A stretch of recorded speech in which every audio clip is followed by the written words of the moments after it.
Hello guys, welcome to my vlog. So yun nga guys, maaga tayong naligo ngayon at dahil may pupuntahan tayo. So panuorin nyo tong buong video na to guys at makikita nyo kung saan tayo pupunta.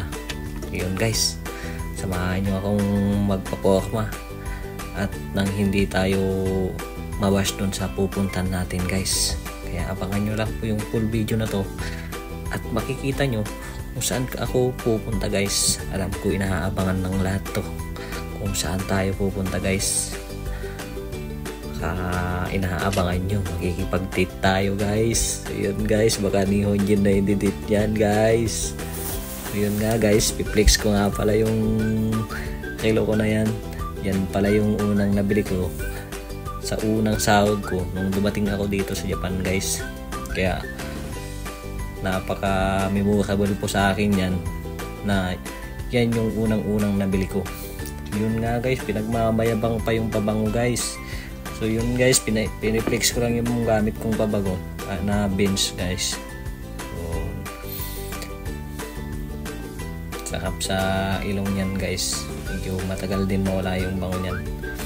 So dito lang tayo nakabili ng pabangong ganyan guys sa Pilipinas. Hindi tayo makabili ng pabango natin, hanggang sa kulon-kulon lang tayo guys. So level up din minsan guys, no?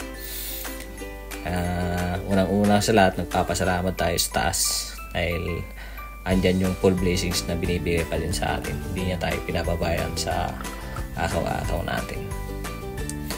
Ayun guys, papapogi pa, naglalagay pa ng sunblock para hindi mangitim guys. Kailangan pa ng sunblock, baka daw tayo mangitim eh. Sino kaya i-date nito guys? Abangan nyo guys kung sino yung kakadate ko ngayon. Baka isa ito sa mga pinapangakap din na ma-edit dito sa Japan. Ito nga guys, may na-stress ako sa buhok ko. Hindi ko alam kung saan ko ipepesto yung buhok ko guys. Wala na talaga, papanot na talaga tayo. Kaya ang ginawa ko guys, tatakpan na lang natin ng sombrero guys, para hindi naman halatang halata yung edad natin. Ayan, mas okay pala pag nakasombrero guys. Ayun na guys, samahan nyo ako guys. At ito pala guys yung ginagawa ko guys, magdidilig lang pala tayo guys. Ito yung i-date ko ngayon guys. Ayan, kailangan ko kasing papormahan tong mga halaman ko para lagi silang masaya.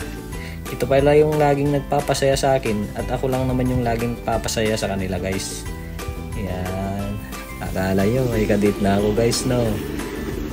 Kakamali kayo, mga halaman ko lang pala yung i-date ko at saka pinabanguhan ko at pinukumahan ko guys. Akala nyo ayan guys, kailangan kasi mabango ka at presko ka din para yung mga halaman natin guys presko din silang nabubuhay kagaya ng buhay natin. So yun nga guys, susunod naman natin yung kalabasa natin guys na diligan. Yun nga guys, medyo malalaki na yung kalabasa ko. Ayan, sana mamulaklak at bubunga pa ito. Yun guys, ang lakas ng hangin guys. Ito na kaya pinangalawa ko siya ng dilig guys. Busog naman siya sa dilig at saka sulit naman sa pormahan natin sa pagdidilig sa kanila guys. So yun lang guys, ito pala yung dinate ko. Hanggang dito na lang guys, bye.